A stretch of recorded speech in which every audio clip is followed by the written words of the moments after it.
కృష్ణా జిల్లా కనవరం నియోజకవర్గంలో ration mafia రెచ్చిపోతోంది. Ration మాఫియాకు Bapulapadu మండలం మల్లవల్లి ఇండస్ట్రియల్ అడ్డా అయింది. 2 లారీల్లో సుమారు 100 టన్నుల రేషన్ బియ్యాన్ని పట్టుకున్నారు ప్రత్యేక విభాగం పోలీసులు. ఉన్నతాధికారుల ఆదేశాల మేరకు వీరవల్లి పోలీసులకు పట్టుబడిన రేషన్ బియ్యాన్ని అప్పగించారు. అయితే రేషన్ మాఫియాకు హనుమాన్ జంక్షన్ సర్కిల్ పోలీసులు, పీడీఎస్ అధికారులు సహకరిస్తున్నట్లు అనుమానాలు వ్యక్తమవుతున్నాయి.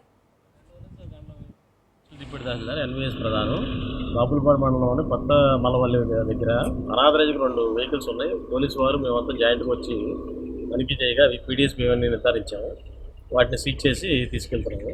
అయితే ఎక్కడి నుంచి వచ్చినాయి ఏంటని ఇప్పుడు వివరాలన్నీ ఎంక్వైరీ చేస్తే కానీ తెలుసు ఎక్కడి నుంచి వచ్చి ఎక్కడి తీసుకున్నాము.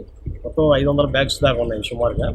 మొత్తం 26 టన్నుల దాకా ఉండొచ్చని చెప్పి చూస్తాం. కాటాకి పంపించాం. కాటా చూసినట్టు ప్లానింగ్ చేస్తాం. కొత్త Mallavalli industrial area Veeravalli police station పరిధిలో ఈ రాబడిన సమాచారం మేరకు పీడీఎస్ రైస్ కలిగి 2 ఐసర్ వ్యాన్లు ఉన్నాయని చెప్పి రాబడిన సమాచారం మేరకు డిప్యూటీ స్పెషల్ డీటీ గారు మేము జాయింట్ ఇన్స్పెక్షన్ చేసి 2 వెహికల్ని పట్టుకోవడం జరిగింది. అందులో సుమారు ఒక 26 టన్నుల వరకు పీడీఎస్ రైస్ ఉన్నట్టు తెలుస్తుంది. దాన్ని కాటా ఇంజనీర్కి పంపించాము. అది ఎక్కడి నుంచి వచ్చింది ఏంటన్నది పూర్వపర ఇన్వెస్టిగేషన్ తెలుస్తుంది.